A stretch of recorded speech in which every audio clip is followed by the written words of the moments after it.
Hello, everyone, and welcome to our webinar on Omnichannel Marketing, how Mondelēz builds strategy for the changing shopper. My name is Lori Pugh, and I'm the Director of Events Content and Strategic Engagement at the Path to Purchase Institute, and I'll be your host today. Before we get started, just a couple of housekeeping items. We plan to leave time at the end to answer some of the questions from the audience. So please use the Q&A function to ask those questions over the next hour. And you're going to find that on the left side of your screen below the video feed.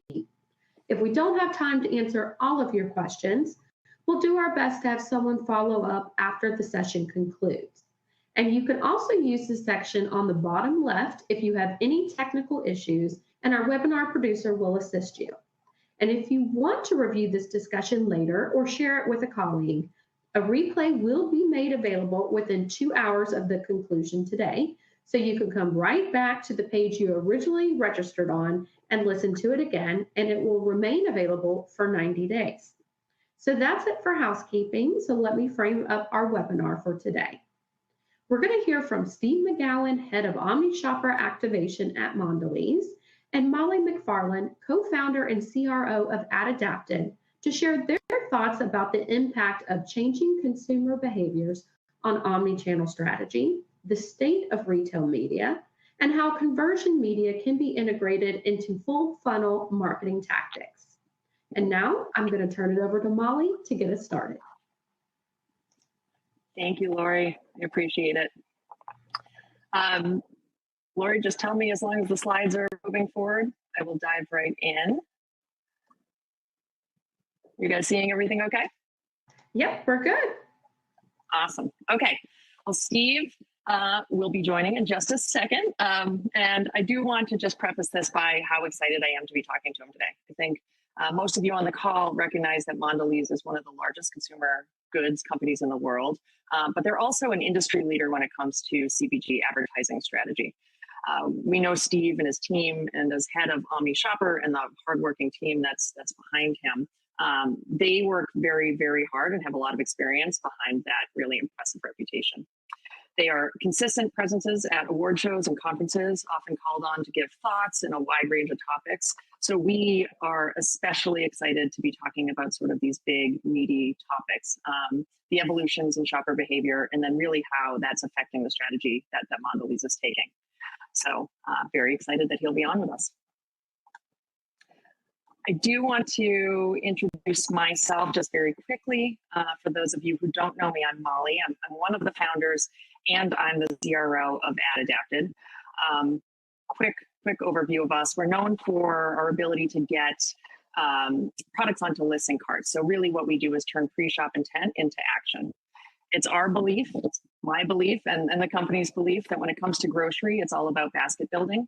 And during pre-shop, you have to help shoppers save items that they're inspired to purchase so they can buy them later when they're actually ready to shop. And we'll be talking about that a little bit more as we dive in. And as you can see, and I didn't advance the slide, apologies, because of our execution against that tech and against that mantra, we've won a lot of fans over the years, including Mondelēz, and we'll talk about that in a minute as well. Okay, so Steve, are you on?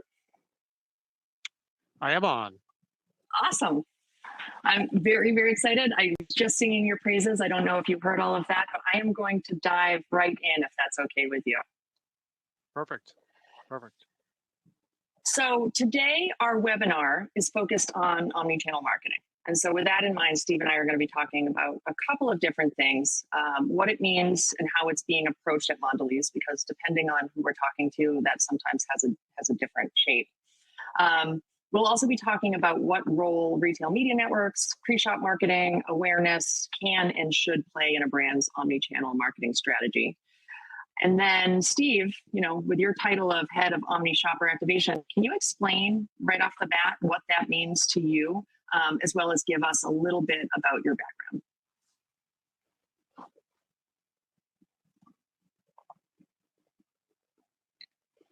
And Steve, joining us.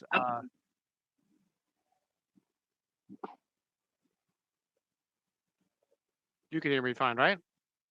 I can hear you now. I couldn't hear you for a Oh, second. perfect. But I can hear you. Perfect.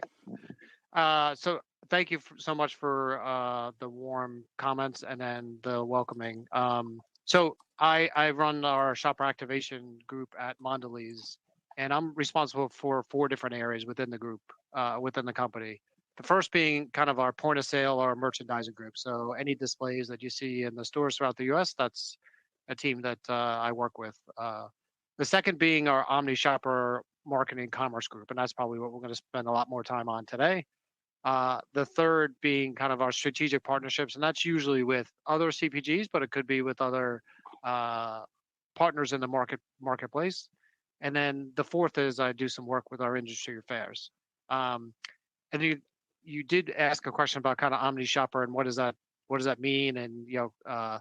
so as for kind of the way I think about Omnishopper activation, it's kind of where my team we work across all the respective customers in the country. We really kind of take our brand plans and marry those up with our customer strategic priorities to build 360-degree holistic programs that really engage and excite shoppers and drive conversion. The plans are really built in conjunction with our sales teams and our retail partners, and we morph those plans as we get feedback. And we also leverage those plans against what we may be doing from a national ANC perspective, so advertising and promotion perspective. And then lastly, the tactics that we put together within those plans are all about kind of pre-shop, shop, and post-shop along the shopper's purchase decision journey. After working with you guys for a while, I have to say you make it look very easy. I'm imagining, but it's not very easy to sort of take on all of that. But yeah, you and your team are pros. So you guys are definitely not alone when it comes to reorganizing or evolving to focus on an omni-channel strategy. It's definitely a buzzword right now within our industry. In a recent survey from Smart Insights, at least 94% of marketers said it was at least somewhat important, not very important, to have a cohesive omni-channel strategy. And on top of that, there's a lot of good reason, right? Because we're seeing in recent Nielsen IQ data, 86% of consumers are making purchases both in store and online. So it's demonstrating that brands really can't focus on one or the other anymore. They need to drive sales on both. And the paths leading to those purchases have also become more and more varied. So thinking about that a little bit, when you guys are approaching this and you're thinking about omni-channel and what it means, when was sort of that trigger and why was it so important to adopt this approach now? Yeah, it's a good question. So, from our standpoint, omni-channel is super important to Mondelēz as we try to put together, consumer. We kind of think of the consumer. We try to put the consumer and the shopper at the heart of everything we do. So if we think about solutions or programs or communication and what is meaningful to people, that we usually figure out a way to kind of develop a solution that is going to work for them. If you think about a shopper or an average consumer scrolls through I think it's over 300 square feet of content a day. So if you think about the amount of messaging and communication that a consumer is bombarded with in a day, we have to put together something that is actually meaningful, that kind of breaks through. So as we think about the shopper and what she wants and how she wants to be communicated to, and in which way we're going to do it, we really have to develop a program that's kind of that's meaning, that's going to break through, but that's going to be intrusive, but not be so offensive or, kind of annoying that it kind of dissuades people from, thinking about, going along the journey with us. So we kind of think about it as building full funnel program that reaches the shopper along their entire journey. So for instance, that could be things like we could reach them, obviously the newer technology with a CTV spot while they're watching TV. We could reach them, kind of with a banner ad if they're sitting there, as I just talked about, because some thumbing through Instagram or Facebook or TikTok or whatever. We could reach them with, some sort of ad that kind of talks about our product. We could reach them with, if you will, a targeted radio or digital out of home while they're driving, kind of to and from the soccer field, or to and from work, or even to and from the grocery store. We could reach them obviously with the retailers.com site, with a quick add to product list or add to list capability. Obviously, there's digital coupons that are super effective, and we can get really targeted with those that really help add products to the shopping list. And obviously, this experiential sampling with end-cap displays that is a little bit part of my other job that I mentioned up front. So lots of different ways to reach the shopper, and what we found is it's super important to kind of do that full omni-channel approach, because just hitting them with one of those pieces, if you will, doesn't drive the conversion. And so you got to hit them multiple times. Absolutely. And we should acknowledge, as part of that, you're saying, you need to know who your shopper is and then being able to reach them. And it can be a big challenge right now. One of the things that we see and that we're specializing in is sort of finding that hidden audience, being able to connect brands with the audience that might be kind of hard to get in front of, especially as where they're spending time is so varied, and then turning purchase intent into action, right, through a campaign. So if it's okay, I'll just give a quick example of when we were working with your team on the Triscuit campaign last holiday season. I think there were a couple of different ways that we provided value and supported that strategy that you were just talking about. First was finding that hidden audience. So, I think we all know that the holidays are super busy and they're super noisy, especially. Yeah. So your shoppers might be spending time in different places, and it looks a lot different than it does in other parts of the year. So for our part of your program, what we were looking for were people that were adding things to their list or taking actions and spending time in pre-shop areas that showed us that they were going to be entertaining for the holidays, that they would be buying those types of products because, that would be a great place to get Triscuit. And then when we found them, giving them ridiculously easy ways to add Triscuit to their favorite e-com cart or even their shopping list, because once you capture her attention, especially at that time of year, you don't want to lose her, and you want to be there when she's buying groceries, even if it's days later. So we were, a piece of that puzzle, and very excited to do so, and excited to work with your team on it. Yeah, no, I think I couldn't agree more. I think if you think about the holidays, just to tack onto your point a little bit, the holidays, like, people aren't thinking about snacking. They're thinking about, I got to get presents. I got to do, kids getting off school. Like, there's so many other competing priorities. So making things super easy for people when they're entertaining or just sitting around the couch kind of hanging out. I think so. That's why I love the program we did, because it, as you said, it made it really easy just to add to the list and add to the cart. Thank you. And then expanding on that a little bit, let's talk about different products like Triscuits versus other products. Can you walk us through how you think about an omni-channel approach for brands that might vary, whether it's in terms of size or different shopping patterns, like pantry versus impulse? Of course, you guys have a lot of that, or even different categories. Do you think about those differently when you're thinking omni-channel? Yeah, I think we do a little bit. I mean, obviously the size of the brand is really important, because the reach in which the top of mind awareness of the reach that brand has. Again, I kind of go back to what's a little bit more important is think about like the shopper we're trying to attract. So who's that person we're really trying to reach, and being really clear on who that audience is up front, and what the specific objective we're trying to do. So just using two examples, if I may, like, first, for instance, we may be trying to drive buy rate, for instance, on Oreo cookies among our core 35 to 50 households with families. We could be trying to drive household penetration on something like Belvita biscuits, which has like a 13% household penetration and low brand awareness. Each of those are going to require much different tactics and how we reach that shopper. So we would kind of start building from the program from like who the shopper is, what does she look like, what are her habits, what are likes, dislikes, if you will, where does she live, how often does she shop, as you kind of just were referencing, how often is she shopping within my categories, or how often is she shopping complementary categories that we could potentially do a pairing with. We do a lot of that stuff with our crackers and some of our cookies. And then what does our typical shopping trip look like? Is it impulse or fill in or stock up, or has she shifted over to doing more stuff online, or is she buy online and pick up kind of person? So each of those, depending on who we're trying to reach, we'll look, those two examples I just said, we'll use much different tactics to reach those different people. So I think syncing the tactics and the activity back with whatever the objective is super important. And then obviously, if I get it down to even more granular level, so I think about like who the shopper is, and then like within the retailer, what is their retail? What's the ecosystem that I can play within to actually reach those shoppers? So like, what can I do? Can I do a digital coupon that ties to the loyalty card with customer X? I can, but customer Y, maybe I can't. So like, I got to think about the ecosystem which I can reach those shoppers as well. That's probably the last part of it. Yeah. I don't know if Molly, if you have any thoughts. Oh, it's totally changing. Yeah.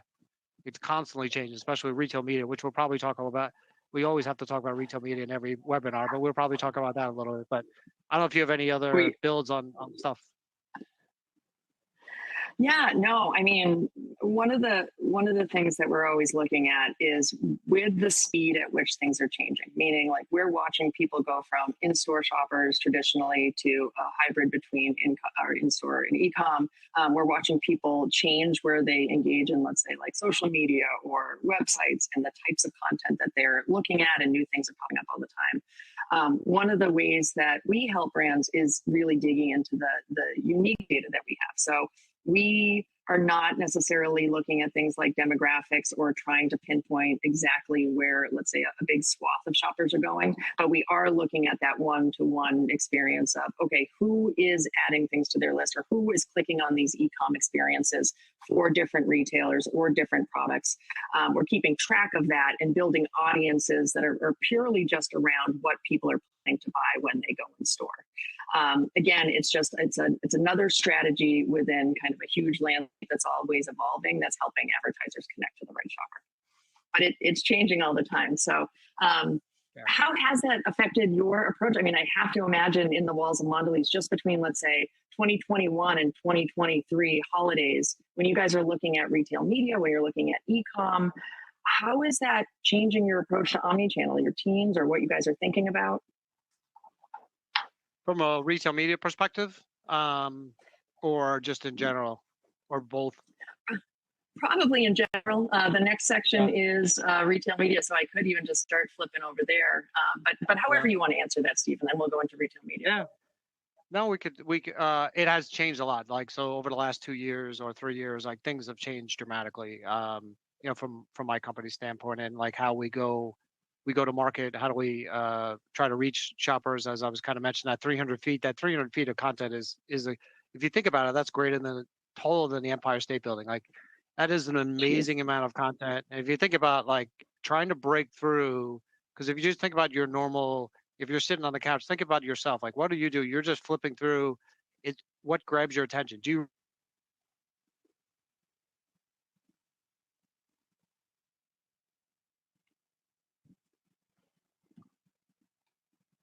Uh-oh. Steve, I can't hear you.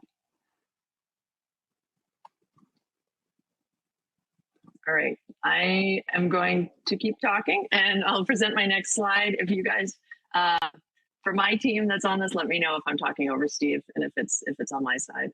But let's talk about retail media. I don't think that you can have a conversation about the landscape, omnichannel, or really anything going on at CPG without talking about retail media, especially related to anything omnichannel marketing or shopper. So retail media networks have seen tremendous growth, especially in the last 4 to 5 years. And really, we're seeing every major retailer, including grocers, entering the space at kind of amazing speed.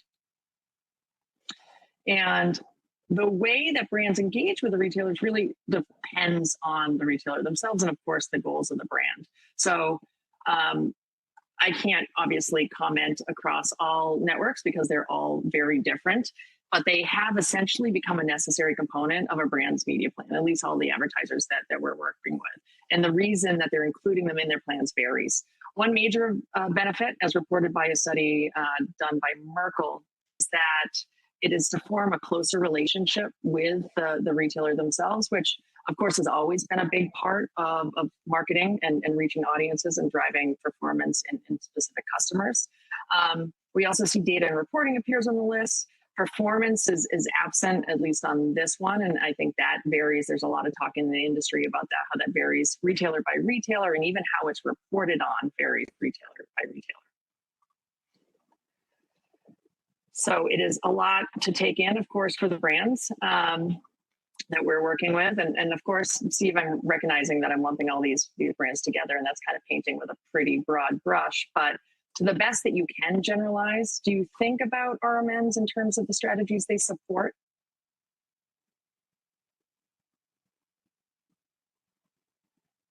Okay, I think they're trying to get Steve back on. Let's give him 1 second. Or I guess I could start answering some questions too while we're waiting for Steve, and you guys just let me know when he's back in. Back. Oh, you're back. Okay, good, Steve, because I wasn't really ready to answer for you. So my question to you was, how do you think about RMNs in terms of the strategies they support as you're approaching this kind of huge, crazy landscape of a lot of different retailers? Yeah, I apologize for the technology issues, but let me know if you can hear me fine. And yep, I hear you perfectly. Perfect. So from a retail media perspective, in terms of strategy, we think in terms of the total customer retail ecosystem. So like what we go back kind of, again, going back to what's the objective of the program, what are we trying to achieve, who are we targeting, how are we going to target them?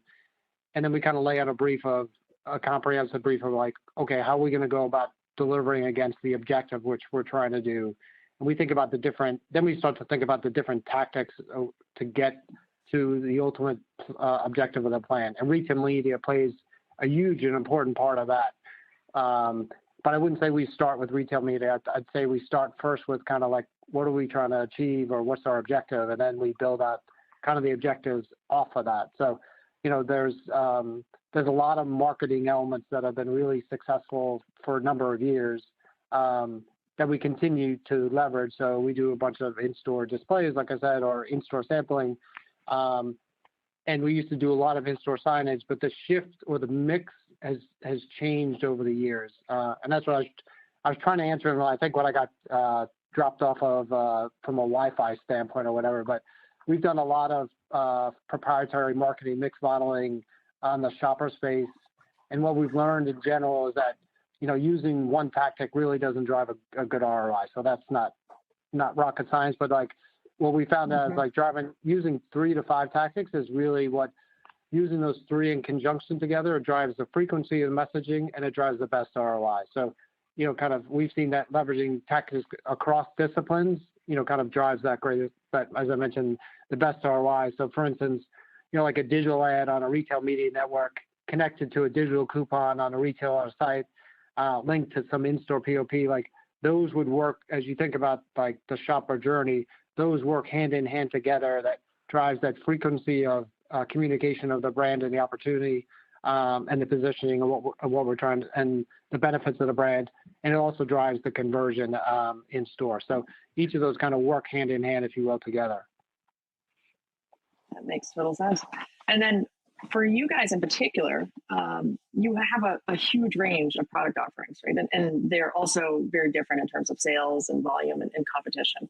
Can you talk about how your investment may vary between the different brands or products? For example, would your retail media approach differ for a brand like Honeymaid, which I assume has maybe like a high level of competition from private label, versus something like Oreo, which is basically its own category at this point? Yeah, it's great working on that business, that's for sure.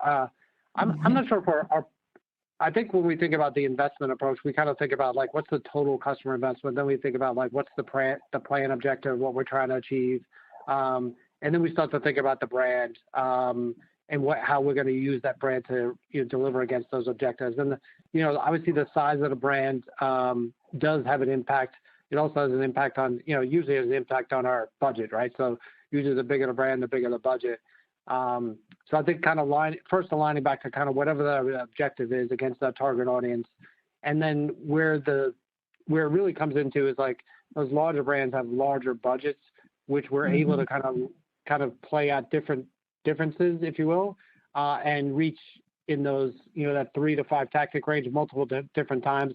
We may be spending a little bit more money, whereas on the smaller brands, if you will, the ones that maybe, fighter brands, we're probably a little bit more hyper focused on that kind of that conversion tactics if you will, at the bottom of the funnel. So there's probably a couple of tactics more in the conversion space where people are kind of in store trying to make that decision, and we're doing things, kind of that last minute. Whereas if you will, on those bigger brands, we're probably doing a little bit more of a, mid-funnel consideration stuff, as well as maybe some awareness stuff, but more mid-funnel consideration, and then driving that conversion at the bottom. So I think the tactics shift, if you will, a little bit based on the size of the brand, really driven by the budget and the objective. Yeah. Actually, you answered my next question really well. I was just about to ask you how you think about sort of strengths and limitations, retail media networks against the top and the bottom of the funnel.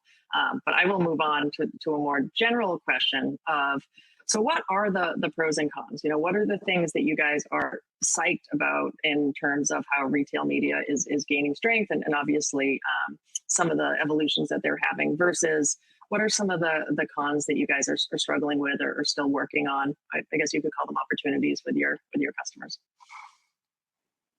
Yeah, I think it's a good question, right? So I kind of was trying to answer a little bit before, and I think that's when I got cut off about like the shift that we've seen over the last 3 to 5 years of Mondelēz of our spend, if you will, right? So like how we've gone about evolving with the marketplace. So again, if you think about our North Star, kind of like going to where the shopper is or where the shopper wants to go, is we've shifted our spend, we shifted kind of how we communicate with them. So, for instance, like we used to spend, call it 25% of our spend on, working digital media 5 years ago. That number is more like 65% of every dollar we spend. And the reason is obviously simple, right? Like it's a lot, like more shoppers are buying online, with e-commerce. That's first. 5 years ago, it was less than 4% of the total business for Mondelēz. And now that's, we've like quadrupled that number. So secondly, like digitally influenced sales used to be in that kind of like, 30% range a couple of years ago. And now it's like 65, 75% of people's sales. So that's a huge number. The role of social media, as you know, like, and influences just plays a huge impact on purchase behavior and what's going on. So like that shift in that, I would say, especially the micro and the mid-tier influences over the last 5 years has been really amazing. Obviously the growth of retail media networks and their opportunity, with their custom audiences, their closed loop measurement is really something that has really continues to be refined. As you mentioned before, it kind of constantly evolves, which is great because it allows us to kind of continue to partner with them to get, more and more accurate in who we're kind of communicating to. And lastly, if you think about it, if you just kind of like I mentioned before, if you think about like take yourself out of the marketing shoes, which is tough to do, like for us, because that's what we do every day. But if you just think about yourself, like, what do you do on a normal basis and how do you shop? If you kind of just think about that or walk in a grocery store and watch people, what are they doing? Every person's got a phone in their hand. Every person's kind of looking on their phone or playing around on their phone. Every person's kind of walking around. Every person signed up to a loyalty card. Like, it's amazing, like how it's changed from 5 years ago to now. Like everybody's checking prices, everybody's looking at ingredients. Like it is really amazing. So I think from that standpoint, how we've shifted over the last 5 years kind of dovetails into kind of your question about kind of like the funnels and stuff. Like, we look at retail media networks in totality. So we have this thing we call a rubric, and that rubric evaluates retail media networks in 5 key areas. So we look at, kind of their capabilities from a search perspective, from a display perspective, a data and reporting perspective, media tool and integration, and then, integration with merchandising is kind of that last one. So those 5 key areas, and then within each of those areas, there's detailed questions to go deeper on each of those. So in other words, like, what's the viewability percentage or what's the viewability rate? So there are lots of different things within it. And we rate each of those areas red, yellow, green. And then we share where we think we are with our respective retail media partners. And that has really helped because it's driven a collaborative conversation. It's like, here's a piece of work that we've done. It's across all the retail. We evaluate everybody the same way. It's factual and it's data, right? So then we put that, and then we sit down with the retail media network and say, okay, this is what we think. Here's what we really need to invest more money. And the retail media networks have been really great about partnering with us and kind of having us have a voice in their roadmaps moving forward, which has been terrific. Oh, that is great. Yeah. And when you're talking about them in our world, we talk a lot about on property versus off property. Are those, when you're sort of segmenting or looking at how you're working with the retailer media networks, are those things that you guys talk about? Do you talk about them in those terms a lot, or think about those as separate things or not? Or I guess, how do you think about on property versus off? No, I think we do. I think, we use both, obviously, both on and off platform. And I think it's really important because each, kind of does a little bit different, right? So the reach, the scale is different for each retail media network. And then on platform availability to reach, again, a specific audience or specific scale of audience is also different for each of the retail media networks. So off platform becomes really important to enhance what we may not be, or who we may not be able to reach from a on platform perspective. So I think that's really, the complement of those two has been really effective for us. And then it sounds like those conversations that you're having with your partners are leading to this, but how do you see over the next 5 to 10 years? How do you see RMNs evolving, and how are you guys going to continue to evolve your integration of them into your strategy?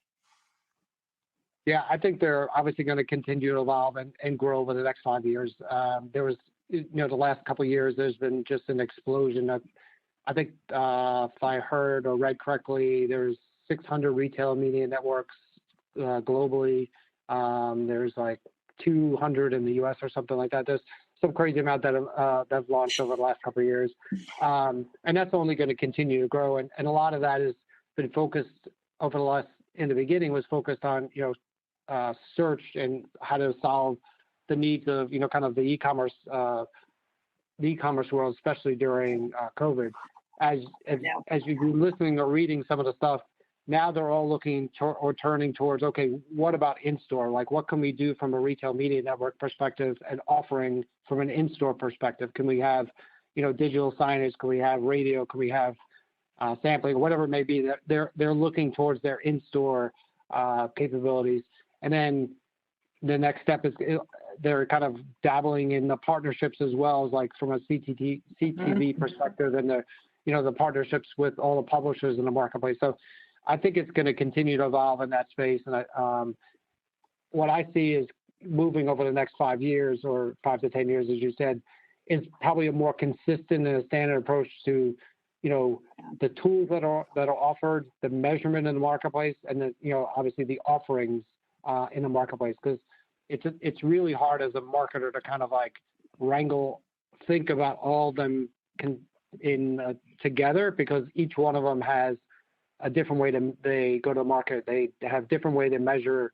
It's hard to keep track of it. So I think the work the IAB is doing, they've published a few articles in the space. We've actually signed on with the Albertsons Media Collective as their pursuit to try to drive towards standardization within the industry. We think that's really important. And we see that movement, I think we'll see a nice movement in there over the next couple of years. But I think longer term, retail media networks are just going to become more and more important piece of the overall shopping and the overall retail ecosystem. And I think that for us is really exciting because of what they can provide. As we kind of talked about before there, the ability to target specific people, they have the shopper data, and then the ability to kind of share closed loop measurement on the back end. Like, those are really important. And as they get more and more enhanced and as the offerings become more and more solidified, the ability kind of really to say, hey, I spent $1 here and I drove XYZ sale, and have great confidence in delivering that message, and the brand on the receiving end saying, yes, I agree 100% with that analytics. That I think you'll see over the next, call it 5 years, really come to fruition. Yeah, no, for sure. I mean, Yeah, so it is definitely, it's hard to compete with that. I mean, anybody that can come in and say, hey, we have the audience as well as the back end sales data, it is definitely, those are assets that put them on the map. yeah. And I think, so from my perspective, like obviously I talked a fair amount and it's my perspective. So I'd throw a question back at you if you're willing to kind of jump in, if you will. Like I talked about kind of some of the strengths and some of the opportunities, retail media networks, the cost, if you will, the efficiencies, you know, kind of have a kind of a little concerns, if you will, that are in the marketplace right now, but I think are going to kind of work themselves out. But, you know, from your perspective as a solution provider in the space, what do you think retailers may need to do to improve, you know, that cost and efficiency, you know, over the next couple of years? Yeah, I mean, so ad tech is complicated. We've been doing it for about 10 years, so we kind of know, we know where the skeletons are, and we know just how challenging it can be to have like a really robust, high-performing ad tech solution that you can use at scale. And so, I mean, I think the basics are pretty straightforward. I think the CPG advertisers that we're talking to when they're talking about efficiency are more and more saying what you're saying, that it's not about cheap CPMs or just max reach. It's about that return, that incremental return. They're talking a lot about basically, if I invest $1, do I get $5 back? Do I get $10 back? Do I get $1 back?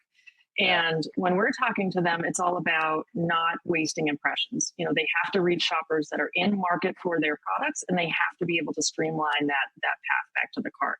So I think what retailers have done really well is converting the shoppers that they're seeing on site, right? So the shoppers that are spending a lot of their pre-shop journey on retailer.com, I think their search products, I think their data, their ability to target has been fabulous, right? I think they do a really good job.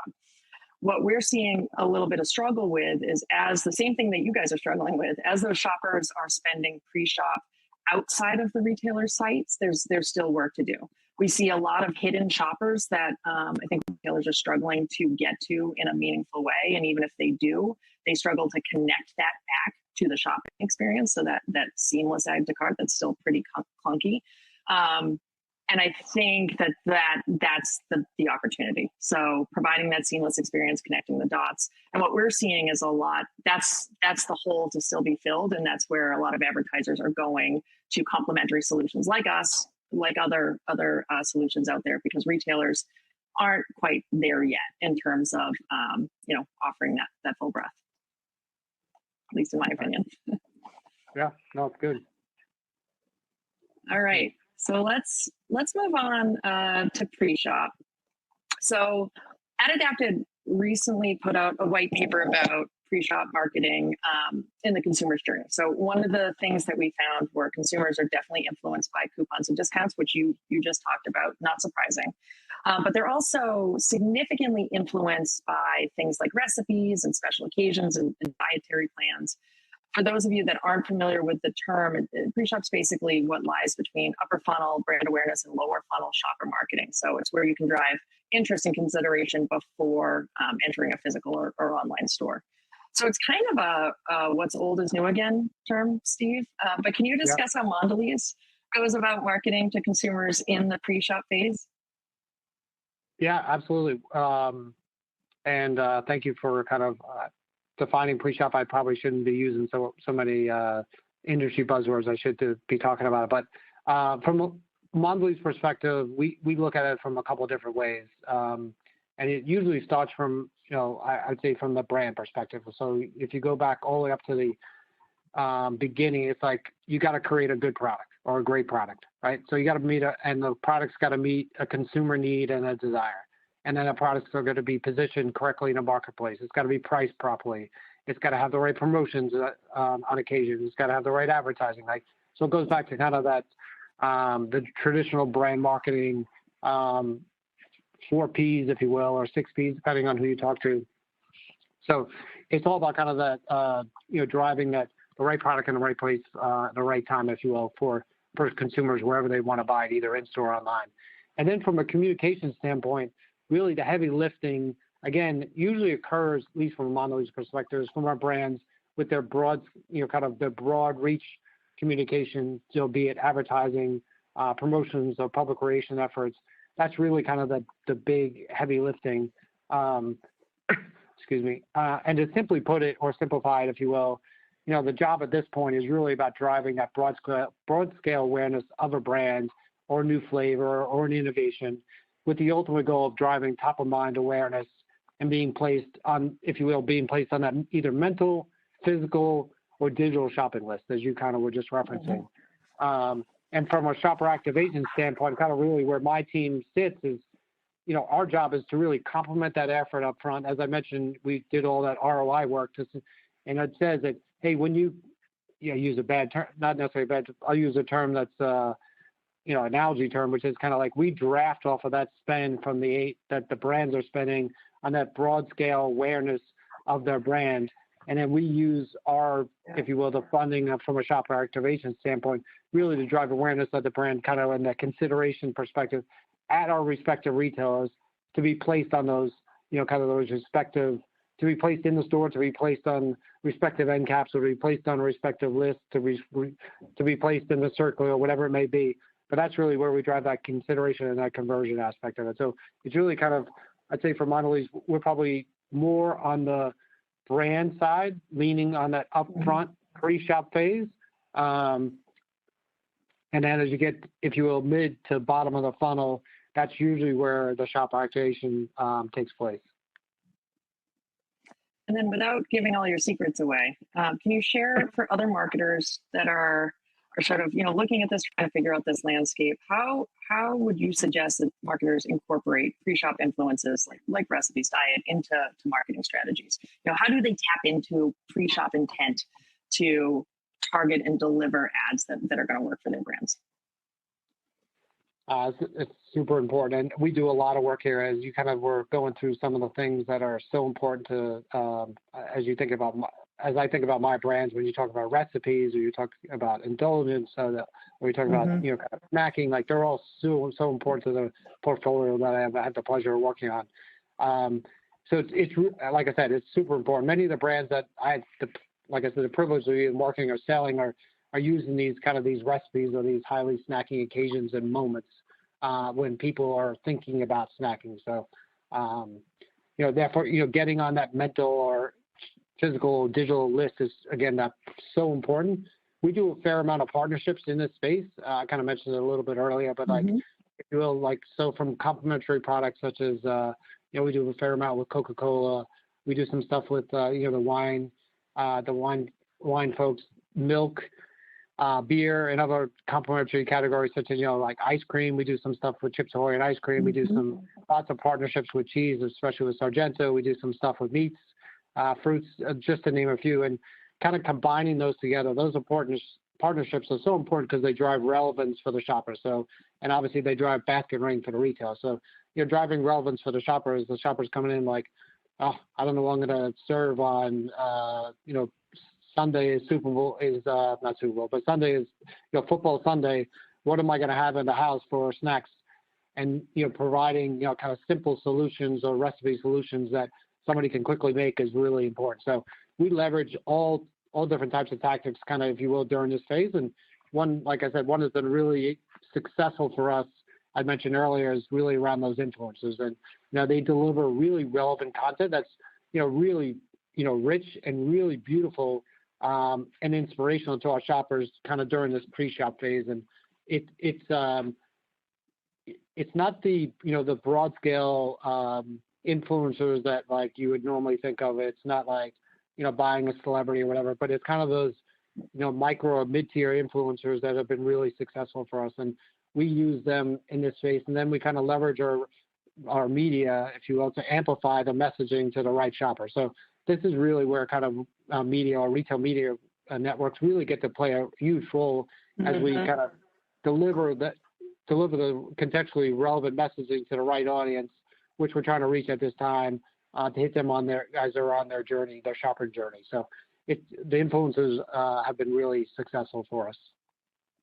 And it sounds like there's no like one size fits all. It sounds like the approach that you guys are taking is going to change based on the product, impulse versus planned, if there's, different wild cards like diet plans, dry January, those types of things. And that's going to be like for every specific execution or strategy you have, it's really diving in and looking at the specific shopper and the specific product. Is that right? Is that how you guys are approaching that?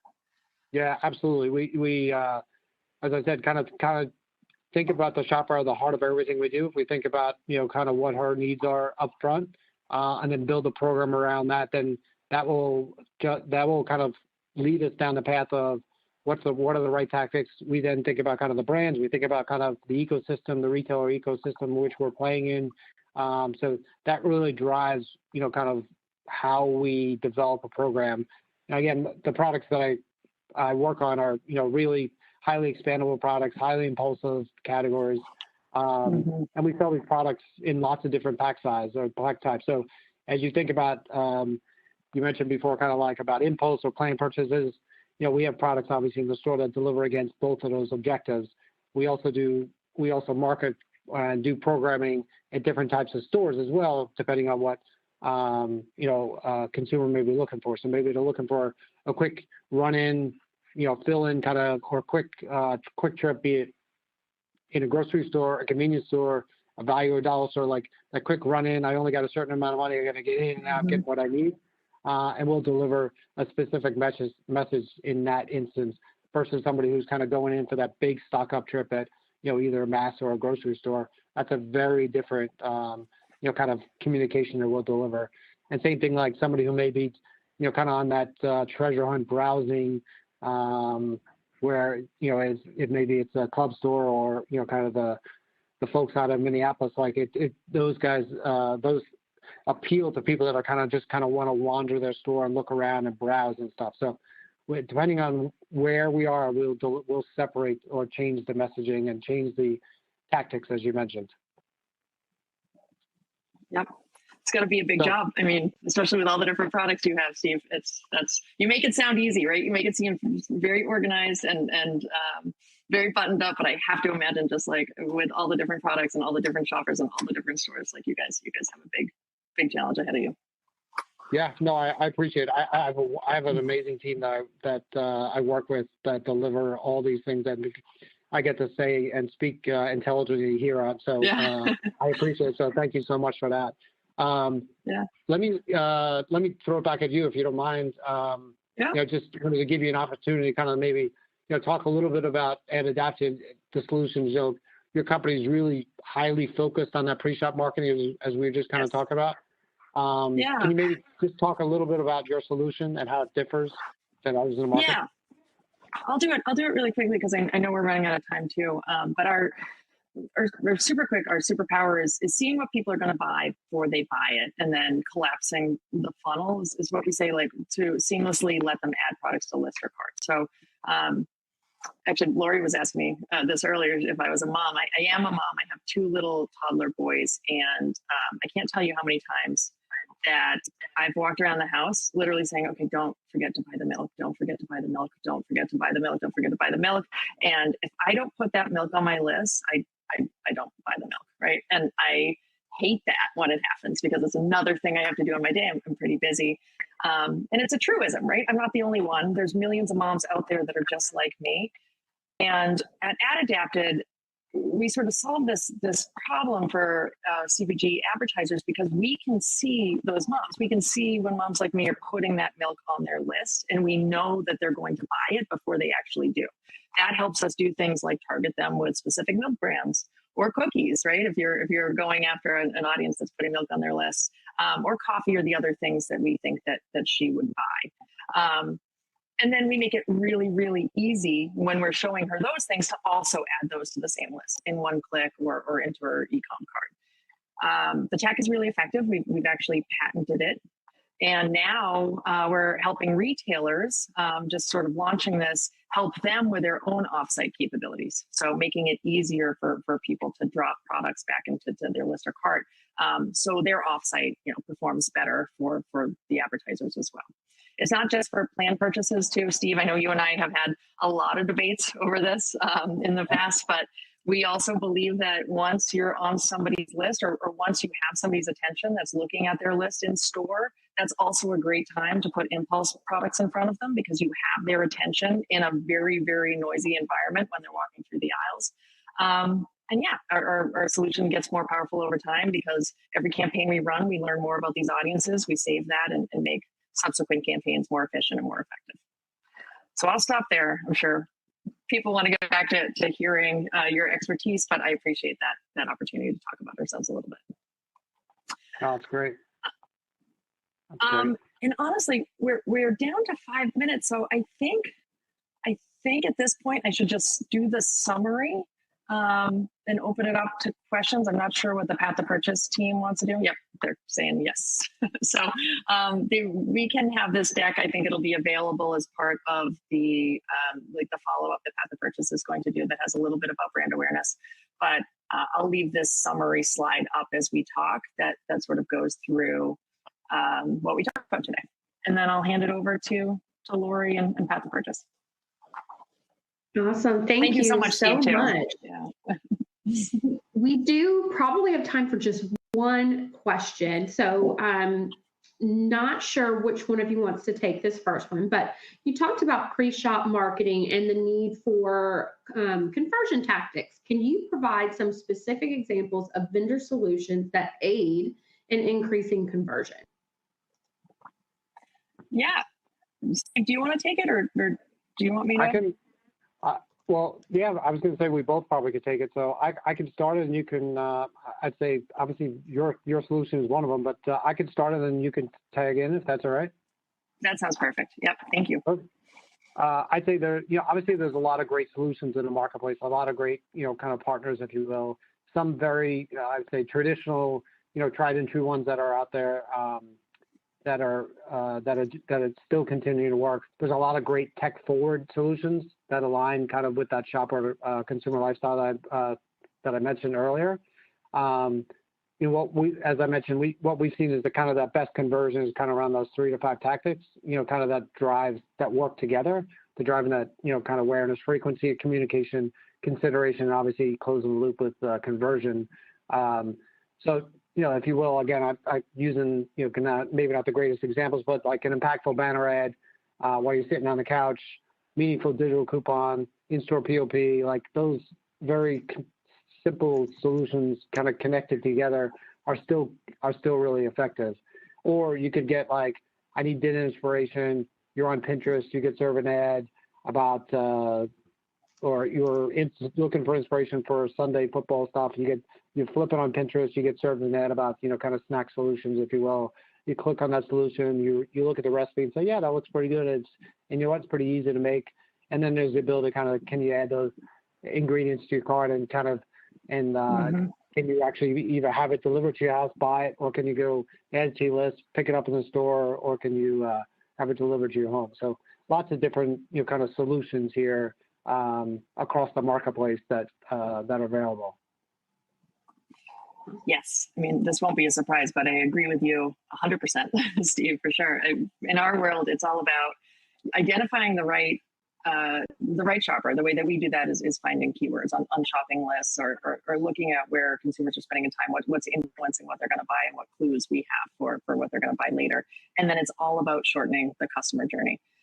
When we talk to, our friends that are in different industries, they often just don't understand the challenge that CPG has in that you can't get somebody to buy now. People don't stop what they're doing and buy, a box of cookies right now. They're going to have to remember it later. And I think it's really important for CPGs to think about that. What do you want that shopper to do? And if you want them to add it to their list or add it to their cart so it's there later, then you have to center your strategy around that activity. Very good. Right. Well, I'm afraid that's all the time we have for today. So we'll have to wrap things up for our audience. If we weren't able to get to your questions, we will definitely have Molly reach out to you and respond to those separately and get you the information that you need. So again, thank you to today's speakers, Steve and Molly, for your time. Steve, thank you so much. I really, really appreciate this. And thank you, Path to Purchase. This is great. Absolutely. Thank you. And if you're looking for more engaging content, we hope that you're going to be joining us at P2P Live and Expo November 7th through the 9th in St. Louis. We'll be deep diving into evolving consumer behavior and strategies to meet their demands across e-commerce, social commerce, and personalized digital and in-store experiences. And thank you to all of our attendees for devoting some of your very valuable time to be with us today. Please be sure to take that satisfaction survey and let me know what topics you would like to see in the future. And remember, this webinar will be available on demand within about 2 hours of the conclusion today. So you can check back in, or you can certainly share it with your colleagues. And that covers everything. Please have a wonderful day, and we hope to see you back here soon. Thank you. Thank you.